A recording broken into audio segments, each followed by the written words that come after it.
I'm not a role model. Just because I dunk a basketball doesn't mean I should raise your kids. Charles Barkley said that, and I'm saying this. Welcome to High and Low.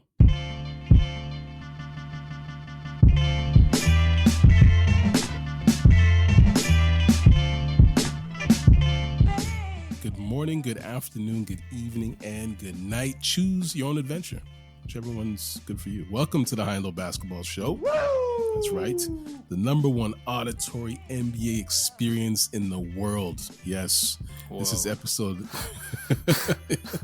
in the world, in the universe, in the galaxy. Jeez. This is episode number 100 and Mahorn, aka episode number 144. So when I say Mahorn, of course, I'm talking about Rick Mahorn, former member of the infamous Bad Boys of Detroit, the Detroit Pistons, circa 86 to 89-ish. Rick Mahorn, he wreaked havoc for the Pistons for 4 seasons, wearing the number 44, clotheslining and body checking opponents all over the court, both ends of the court. Mahorn is widely known for his antics in a Pistons uniform, but again, he only spent 4 seasons there. His time as a member of the Bad Boys kind of overshadows his stints in Washington, Philly, New Jersey, but it makes sense. He was a world champion in Detroit, and at the peak of his powers, when you're an integral part of a championship winning team, a near dynasty. Did you hear that? Yes, a near dynasty. You're forever connected with that franchise unless you're Robert Horry or Danny Green, who seem to win titles wherever they go. My name is Ike Amaechi, and I'm joined by the one and only Mitch Orsatti, a.k.a. Sir Mitch of House Orsatti. And around here, we live by a principle governed by the high and low lives of the world, which means we talk about hoops, sometimes movies and music, but mostly basketball, especially and specifically the NBA. And we talk about it at any time, anywhere, north, south, east, west, high and low. This week on the show, we're talking about the best of yesterday and today. We're pitting the greatest players of all time against the greatest players of today. If Wilt Chamberlain played in the NBA in 2023, where would he rank amongst the top 10 players in the league? Would he even crack the top 10, given how much the game has changed? I don't know. We're also going to get into a quick conversation about the greatest dunk contest of all time. That came from somewhere. I'll explain later. Stay tuned for that. Before we lock in, let's check in, because Mitch is back with us. Unfortunately, you weren't able to join Steven and myself last week as we got into some LeBron talk, man, and some trade talk as well. I don't know. I feel like Steven took it easy on you, and he took it easy on the Raptors. I always brace for the worst with Steven now. There's some trauma, I think some damage. But I felt like I came out relatively okay. Not too bad. Not too bad. I think we had one comment about the Raptors. Actually, it was me that made the comment where I just basically said the Raptors were not long for this world as currently constructed. I can't live in that world. I need to remain in my fantasy land. One nice Jakob Poeltl night, and I'm right back in. Oh boy!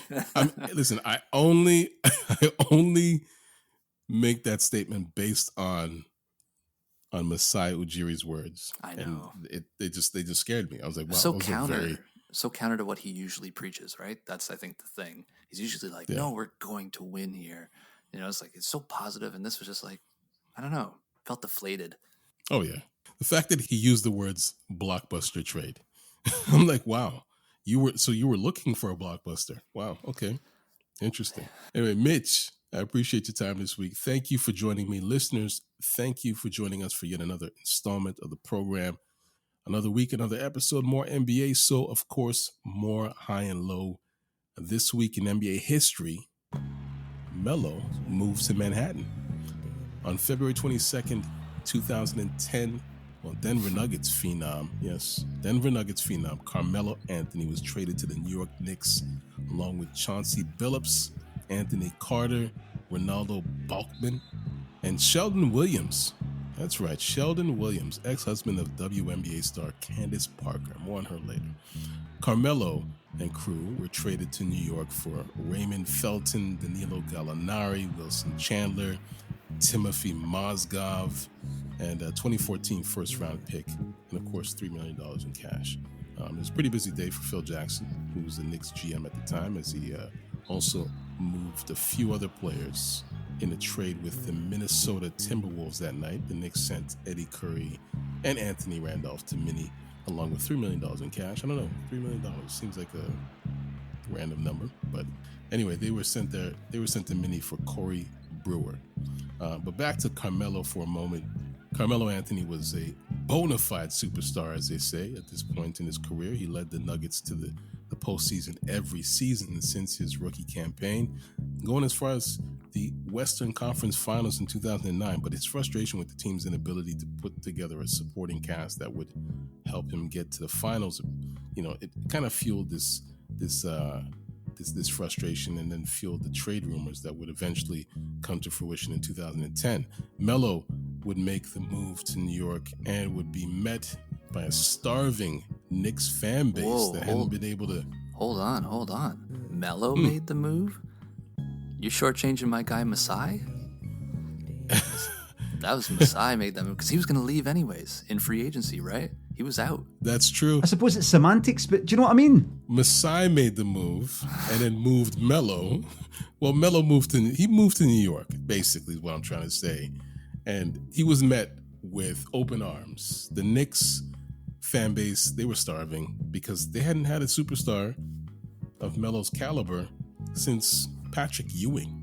By the time Patrick Ewing left New York, and I say 99? Sad times. Shell. He was a shell. Shell is like the perfect word for Ewing too. Like a literal shell, it felt like. Oh yeah. But anyway, Carmelo delivered when he reached MSG. I mean, he put up all those all-star numbers that people were used to seeing. But the success in New York would definitely be limited, as the Knicks would run into the same issues Denver ran into. They just weren't able to surround Melo with the right pieces to win it all. And perhaps it was Carmelo's fault. I don't know. Maybe it was his fault. Maybe he couldn't be surrounded.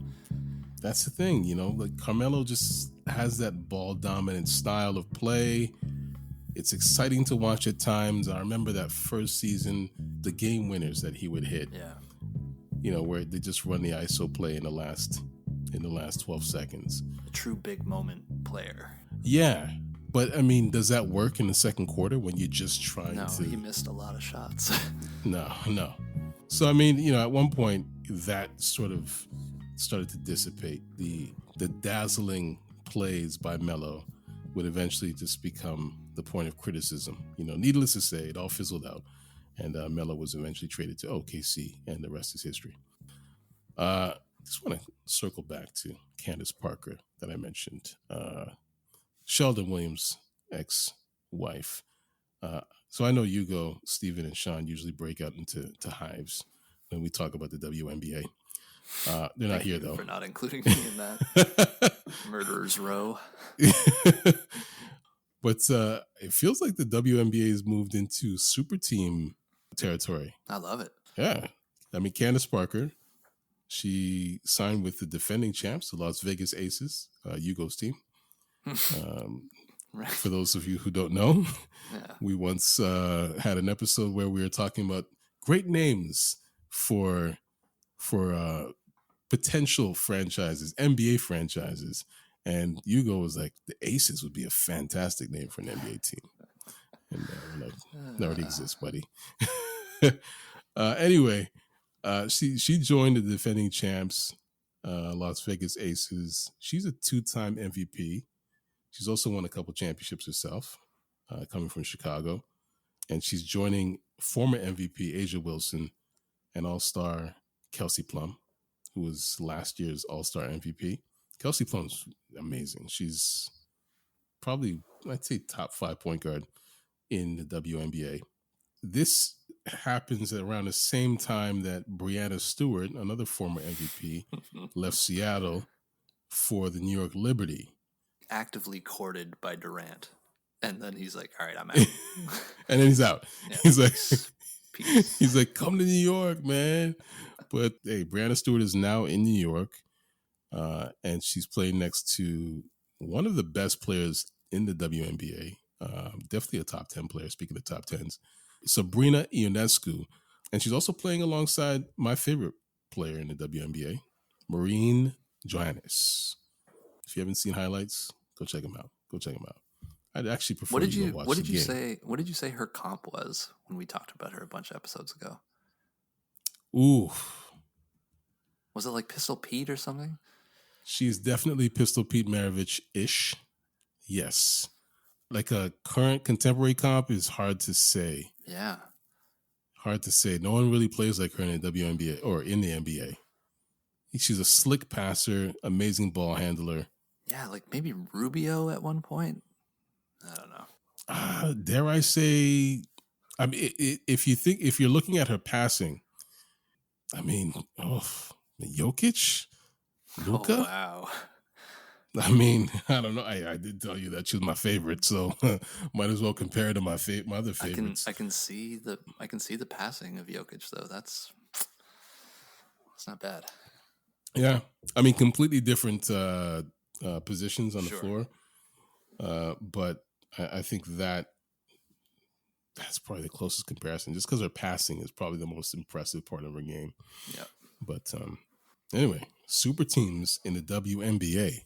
This might be good for the league. They're trying to get butts in the seats, so you might as well consolidate your superstars and just focus on those markets.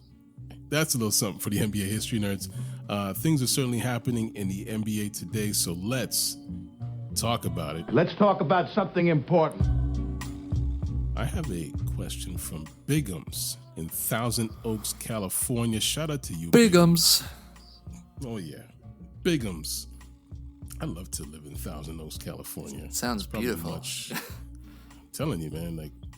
But you know what? I've learned not to trust the names of places. Yeah. I feel like places that end with the word gardens or park. Yeah, total free for all. Sometimes, it's a toss up. You don't know. You don't know if you're walking into paradise or walking into a war zone. Anyway, Bigums, your question. What artists are you playing on the Bluetooth while hooping? Good question, man. That's a great question. Do you have a go-to? I don't know. I kind of diversify, but I want to hear you. I want to hear you. This is so like music is. Yeah, if it's just me, like if I'm just like I don't know shooting free throws or whatever, I think I want something like more electronic based to like keep me locked into whatever I'm doing. But if I'm moving with other people, then I feel like I want West Coast hip hop like exclusively. I want Snoop, I want Exhibit, I want Pac, and Dre, like yeah, it just feels right. Well, I mean, first things first, gone are the days when you'd see me on the court maybe 5 or 6 days a week. These days, I'm lucky if I get one day on the court per Sad. week. Oh, yeah. I think if I'm shooting around with a playlist blasting on the speakers, I don't know. I always have to consider my audience. For sure. Like if I'm with my kids, I keep it light and what does that mean? PG as possible. Will Smith? I mean light in the sense that I'm always on this journey to expose my kids to like, the hip hop that I love. Right. So like A Tribe Called Quest, De La Soul, hey, rest in peace, True Goy. I'm still gutted. Yeah. I'm playing some Dilla produced music, Pete Rock, CL Smooth, Eric B. and Rakim, Black Star. Not too many curse words in those. True. On those albums, on those records, but at the same time, it's good. It's just good music, I just want to expose my kids to the classics. If it's a gym full of the mandem, different story. Different story, man. I'm playing music that's a little more contemporary. It's actually interesting that you mentioned West Coast because usually it's like Isaiah Rashad, J-Ro, Kendrick Lamar. I feel like if I'm listening to new stuff, then I'm listening too much to it. Like if it's something that I've heard a bunch, like it can just be on and I can feel it and not have to be like too locked into the music.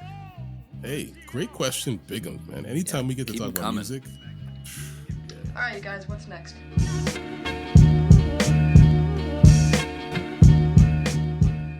I have another question, though. Earlier this week, our social media intern, he got into an exchange with a TikToker, Tobias Barkley. It's a good name. Great name. Great Yeah, name. Great name. Tobias Barkley. I feel like he should be playing for the Sixers. I don't know. Yeah, might be made up. Anyways. So they got into an exchange about the greatest dunk contest of all time. So, hey, check out Tobias Barkley's TikTok page. Great content on his channel. Apparently, it all started with a post about the 2016 NBA All-Star Weekend being the best of all time. And that All-Star Weekend was hosted in Toronto. And I was in attendance. So I can wholeheartedly agree with Tobias on this one. Kobe's last All-Star game, maybe the most competitive game, one of the best dunk-offs featuring Zach LaVine and Aaron Gordon. So according to Tobias Barkley, this dunk contest was the best ever. Okay, that's where our guy stepped in to say, no, it was the 2000 dunk contest where Vince Carter obliterated the competition and raised the bar that was originally set by Michael Jordan and Dominique Wilkins years prior. Personally, I think Jordan versus Dominique in '88 is the greatest. This was the contest in which Jordan jumped from the free throw line with the iconic pose, ball in hand, ball in one hand, cocked back. One of the best photos of all time. Amazing. Like, period. All photos. Just in photography. Yeah, done. exactly. You know, like incredible. You know, the other thing I give this dunk contest, especially at the time, these dunk contests featured the best players in the league, as opposed to like rookies and journeymen. Dominique was a star in the league. He'd won the dunk contest like 5 times, I believe. Wow, I didn't know that. I think so, man. Like that's so many times to do it. Let me just fact check myself. I don't want to spew nonsense. I get the intern busy. He participated in 5. So he participated in 5 and won 2. Even that's too many. Yeah, that's a lot. But back then, I think it was the norm for the best dunkers in the league to just participate. Yeah. I don't think they felt like there was a cap to it. Hey, you know, I've been in 1 or 2. I'm good. And at this time, Jordan was ascending to new heights as a superstar. He was becoming the face of the league. So this was a dunk contest of dunk contests. Like it was pitting the 2 best, and it actually felt like that. I don't know, LaVine and Gordon, that was great, but I would encourage people to just watch that '88 contest on YouTube or just check out the documentary. Apparently this documentary. It's so interesting. You and I look at it in different lenses, through different lenses, I think. What you're talking about with the Jordan Dominique, which I agree, top tier dunk contest, of course, but that's a lot of lore, right?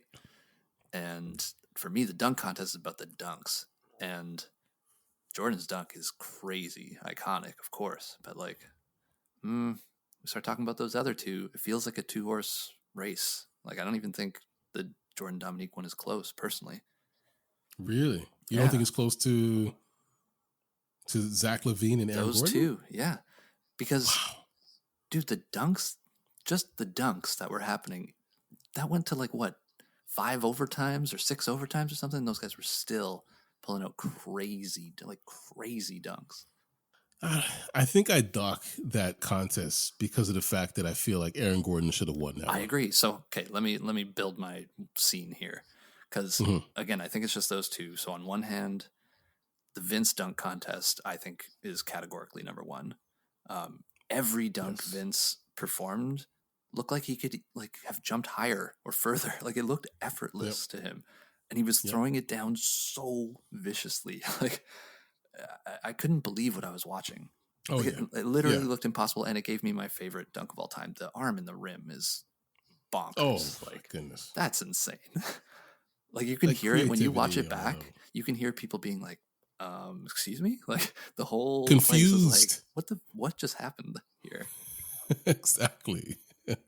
and to your point, for the Aaron Gordon and the Zach LaVine one, I think the Aaron Gordon under his legs over the mascot on the spinning whatever, I think that's probably the most impressive dunk ever. But he lost. That can't be the best dunk contest if that lost. No way. That's what I'm saying. Like, it can't be. Like, for personally, I have the 88 dunk contest, then Vince, and then one of the two, Aaron Gordon, Zach LaVine dunk-offs. But I just think that the fact that Aaron Gordon lost that one, I know, but having the best dunk, that feels wrong to discount all like he did. There were so many, and Zach LaVine did too. Like it was so like it felt like we were watching the best dunking of all time happening, like ever. Like this was it. This was the pinnacle of dunking. Both of these guys are hitting it every time, if not almost every time, on the first try. Like it just was nuts. You see, that's the other thing here. Vince Carter, to me, is the best dunker of all time. Agreed. 100%. Right. And I think just one of the most underrated attributes of an exhibition dunker. Like he's an amazing in-game dunker, but as an exhibition dunker, I think you touched on something there. The ability to finish. And we see it every year. There's amazing attempts. Yeah. But the missed dunks, the missed dunk after missed dunk, it deflates the crowd and then it completely ruins the experience, so to speak.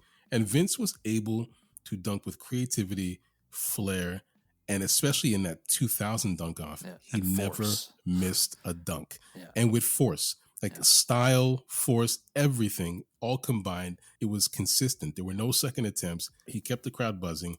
He sustained the momentum. Yeah. And it was, to me, that was perfection.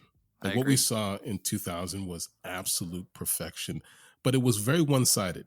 That's the downside with that dunk contest. He didn't really have competition.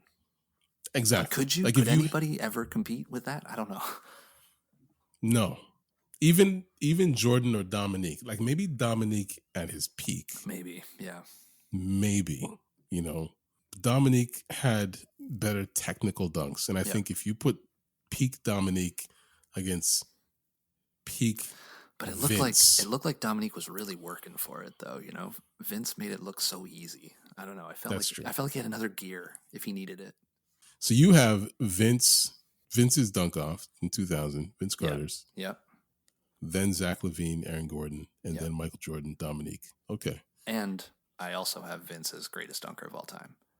Yes. I feel like we have to just briefly mention him baptizing Frederick Weiss in his ball sweat and then nearly punching Kevin Garnett to death.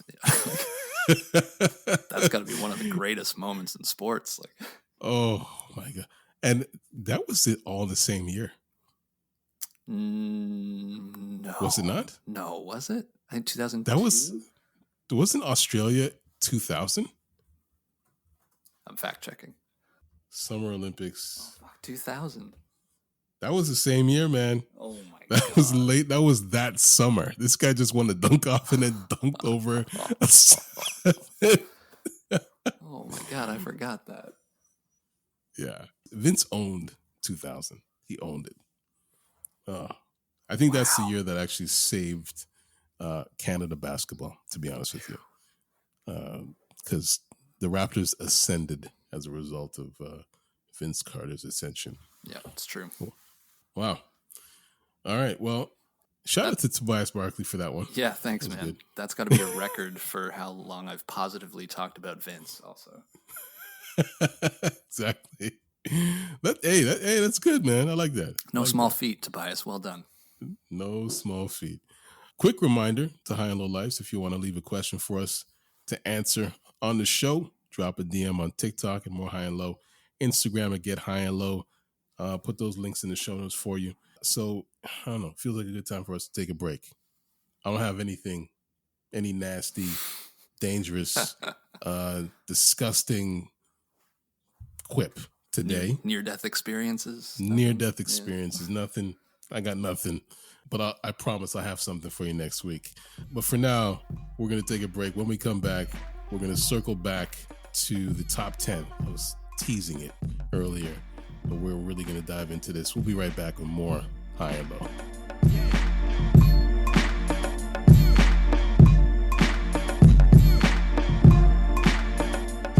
This moment is brought to you by High and Low listeners and sponsored by those of you who knew who Mac McClung was before the dunk contest this year.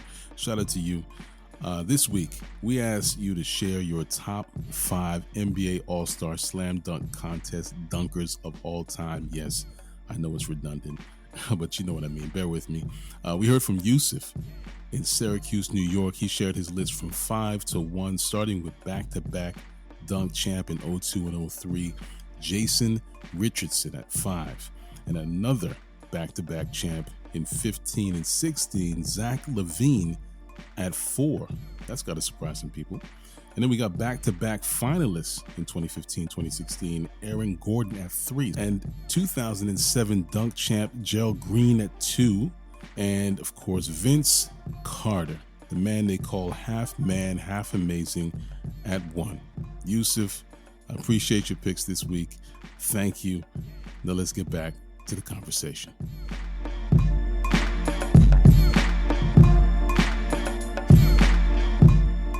And we are back. I'm Ike Amaechi, and I'm here with Sir Mitch of House Orsatti, aka Mitch Orsatti. I'm not gonna lie. I'm not gonna lie to you guys. I try to keep it a buck, as they say. I love top 10 debates. We love top 10 debates. I love it. You know, it is. It's just so much fun. Whether we're talking about the top 10 players of today or the top 10 players of all time, I think either way, it gets intense. It gets intense in our chat. And sometimes when we have those conversations on the podcast, you can feel the temperature in the room to start to rise. Anyway, it's a subjective conversation, which is why it sparks so much emotion sometimes, especially when there's a big variance between opinions. I don't know. We've had debates about, how all-time greats would fare in today's NBA. We've talked about how today's stars would do in other eras. On this episode, we're going to attempt the impossible and include the all-time greats in a top 10 list of today's stars as if they were playing today. So as mentioned before, this is a subjective conversation. So everyone is going to have a different top 10 list. Mitch and I were just talking on the break and talking about how our top 10 lists always change. It happens, I shared a few all-time top 10 lists prior to the podcast. I think it was ESPN, The Athletic, and Complex, minus the current players. The 2023 version of LeBron is included in my list. That's what I'm considering, as opposed to the all-time LeBron, since he's still active and should be measured similar to other active players. Yeah. But yeah. I agree. I absolutely love this exercise. These are so much fun. We wax about these lists all the time, but this might be my favorite one we've done. I guess we should start with our lists, our current top 10s. Okay, so my current top 10. Do you want me to go first? Or you want to go first? No, you go ahead.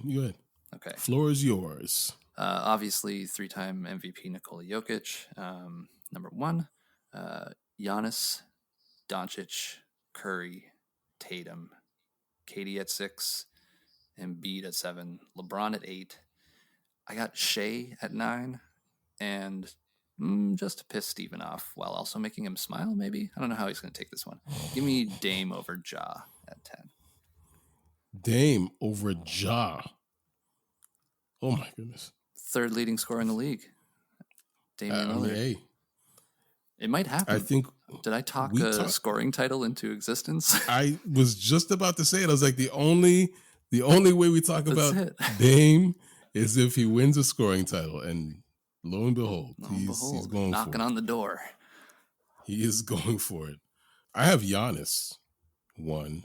Basically, Giannis and Jokic are like 1A and B for me. Mm-hmm. Feels like cheating, but I don't really care. I don't know. They're just doing incredible things. You want to know the thing about 1A, 1B lists? The 1A is always the 1A. It's true. There's always one that comes before the other. Right? Yeah. Jokic is destroying everything right now that we know about basketball. Yes, indeed. Let me go to number 3, that's Luka Doncic, followed by Steph Curry. I got Jason Tatum, 5. Same. 3, 4, 5. Embiid. Yeah. I got Embiid at 6, though. It's fair. John Morant, Shai Gilgeous-Alexander, Donovan Mitchell. Oh my gosh. Where's KD? Where's LeBron? Nowhere? I got Katie. You got Next. Katie at 10? Katie at 9. At and 9. then I got LeBron at 10. Interesting. What's your all-time list? Your all-time 10? My all-time 10? Ooh. Mm-hmm. I can share my all-time You go first, top 10 before I do the integrated. So I have Jordan at 1, LeBron 2, Kareem 3, Kareem Abdul-Jabbar 3, Magic Johnson at 4. This is where this fluctuates. I got Wilt at 5. Sometimes I have Bill Russell at 5, but Wilt or Bill Russell 5 or 6. I've got Larry Bird at 7. I felt charitable today. Tim Duncan, followed by Shaquille O'Neal, Kobe Bryant, and I got Steph Curry at number 10. You got him at 10, eh? Mm-hmm. Okay, so I got Jordan at 1, LeBron at 2, Kareem at 3, Magic at 4. As you know, top 5, Tim Duncan at 5. Bill Russell at 6, Wilt at 7. I got Steph at 8. Interesting. I got Shaq at 9. And I got Bird at 10. But I feel like Bird can like, it's the same thing with my other list. 8, 9, 10, whatever, man. Whatever. Bird, Steph, Shaq, any order. Doesn't matter. That's like marginally, like, just splitting hairs, right? Okay. Now we have an integrated list for this exercise. So basically looking at that all-time list, minus LeBron and Steph, of course. Mm-hmm. So you have 8 players there, all-time greats. If they were somehow magically, cosmically transported into today's NBA, up against the same defensive schemes, the same types of players that LeBron and Steph are up against today, where would they fare? Like, how would they fare against the 10 players that we just listed in the current top 10? You know, from Jokic, Giannis, down to Shai Gilgeous and John Morant. Dame Lillard. Dame Lillard, sorry. I wonder if he's going to make it. I don't know. We'll have to see. So now, how many of those players even make it on the current top 10? And who do you have? You know, so I don't know if you want to list off all of yours, or you want to vamp a little bit. I have a clarifying question first. Mm-hmm. Are we presuming that the inactive top 10 legends are molding their game to some degree, or are they just like porting straight over whatever they were in their peak or their prime? That's what they are today. I'm considering them molding their game. Okay. You know, because if it's not, we're losing a bunch of them. Absolutely. Yeah. But there are certain players on that top 10 list that I just felt like they just can't. Oh yeah, unimpeachable. I'll get into that afterwards. You cook. Okay. So presuming they adapt to today's game, here's what I got. I just want to say I'm not including Steph or Katie on this list for health reasons. I feel like if you're missing like 20 plus games and it's like we're in the 60th game of the season, there's still tons of time left. Didn't like it. Took him off. Arbitrary, maybe, whatever. Okay, so my number 1 remains Michael Jordan. He topped out at 3.6 threes shot per game and still averaged over 30 points per game 8 times. He's going to be shooting more threes in today's NBA. Could he average 40? Probably. Yeah. He averaged 37 or something one year, didn't he? 37.8 maybe? Yep. Jeez.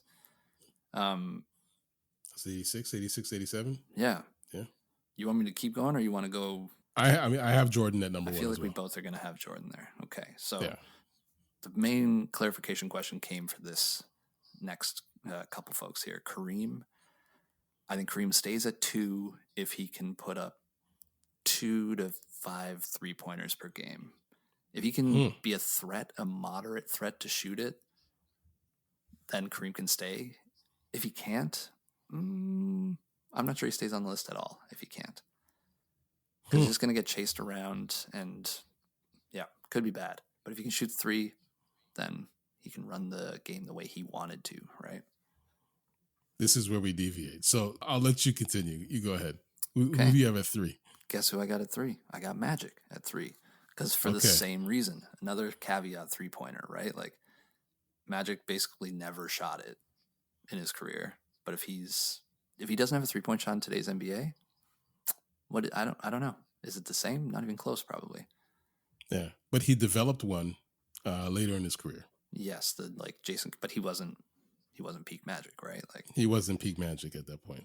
the Jason Kidd era Yeah. Magic. Hey, I got Shaq at 4. Oh and my goodness! I don't think he even needs a 3-point shot. He's just too big and too dominant and too agile. Like you can't, like peak Shaq, you can't just like run him off the court like you could with later career Shaq, right? Okay. He could run. Okay. He would be able to keep up. Yeah. And he would just dominate. Who's guarding? How many players in the league guard Shaq? Today's league? Jokic, Embiid. Yeah. I don't even think Giannis could. Is there anybody else? I don't know. There might only be 2 guys. Yeah, this is interesting. We have very different lists. I'm gonna let you. So let me get to 5. Let me get to 5, and then you give me your 5. Okay, go ahead. Okay, I got Jokic at 5. Okay. Speaking of physically dominant and agile big men, perfect spot for him, I think. Yeah. Okay. I'm going to say this before I share my top 5 Okay. because I just feel like it's my obligation. it's my duty to explain myself. There are some glaring omissions Oh boy. on my list with good reason. I think they're good reasons. We'll see. You will be judged. So Bill Russell is not in my top 10. He's also not in my top 10. Yeah. Wilt, not in my top 10. Shaq, not in my top 10. Oof. Now, and I got him at 4. Yeah. That's where I was like, oh, wow, we're deviating here. But I don't think Shaq has the ability to even develop a shot. Like I remember, I don't think he needs it. That's the thing. Like Shaq, it doesn't mean that Shaq isn't in the top 20 or any of these guys. It doesn't mean that Bill Russell, Will Chamberlain, and Shaq are not in the top 20. But they definitely, I just don't feel like they're in the top 10. Yeah, I just think that they were dominant in their time. They put up numbers that will most likely never be touched. And I think they just had some great transferable skills that could put them in the top 20, but top 10, I don't know. Like, I just think like you grab some rebounds, you can play really good defense. Like Bill Russell comes to mind, defensive monster. Wilt was extremely athletic, quick for his size, but you'd have to add another dimension to your game to crack the top 10 for me, just in my opinion.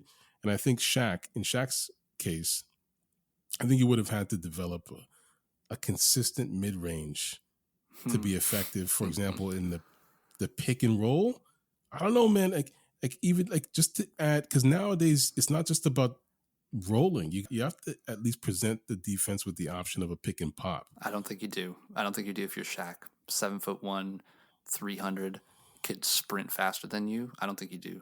Shaq just barreled through, and he could pass too. He could hit the open corner. Yeah. Man, I don't know. Shaq, that was the thing.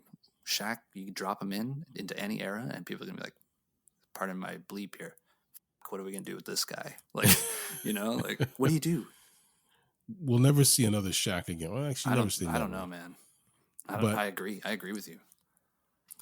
I don't know. I just think that we've seen players come into the league who had the potential to be a variation of Shaq, and it just doesn't amount to anything. I'm not talking about them. We're not talking about them, but I just mean like any variation of Shaq just doesn't translate into today's NBA very well. So lay it on me. You got Jordan at 1, Shaq at 24 or whatever. I probably have Shaq at like maybe 12 or 13, but hey, be the 13th best of all time. You're allowed to say it, but I'm not. Okay, I see you. I love that. I have Jordan, Giannis, Magic, Jokic, and Luka as my top 5. Okay. Yeah. Followed by LeBron, Steph, Bird, Kobe, Kareem. That's 10. And then I have Duncan at 10. But yeah, you got your 6 to 10. Yeah, okay. So 6 to 10. I got Giannis at 6. I got Bird at 7 because you want to talk about a guy who already shoots the 3 ball. He's gonna shoot. He's gonna shoot like 12 more per game. Like Larry Bird's gonna be shooting it every single time down the court. He's gonna average like 35, 36, 37 easy, and he's gonna embarrass his size every time, right? Like, yeah. I think he gets a bump up the list from my all-time top 10 if he plays today. I got Doncic at 8. Basically Magic, right? Without the defense and the winning, I guess, so far. That's a lot. It's a lot of winning, a lot of defense, but close. I got Duncan at 9. This game's not sexy, but the guy just won forever, and he adapted his game a lot too. So I think he'd be able to like figure it out. Too good, too smart. Oh yeah, you love that bank shot. Oh man, people be getting their Twitter jokes off for sure. And I got Wilt at 10. I'm reticent to put Wilt on here for the obvious reasons. In today's NBA, he's not playing 47 minutes a night. Like that's what he was doing in the 50s, right? So even with the heightened competition and like Wilt's per 36 numbers, like even if you scale them back to a per 36, it's still 30 and 20 he's averaging. So it's like, okay, if we're talking about molding your game, Wilt has to be like in the conversation of being in the top 10 because he was just so dominant. Yeah. Oh, yeah. Yeah. I mean, arguably the greatest scorer the league's ever seen. But I think he got bumped from me because he scored close to the basket against lesser competition. Yeah. And I don't know. I just felt like it would be more of a challenge for Wilt to get those numbers today with bigger bodies, smarter schemes. Yeah. That's where the quantum physics comes in. We have to presume that peak Wilt is adapting to today's game. Yeah. And if he's doing that, then again, maybe should be higher. Hey man, great list though. Yeah. I'm glad we went in different directions. I thought we would, just because I feel like you can go in so many different directions. Oh, yeah. With it. This is definitely choose your own adventure.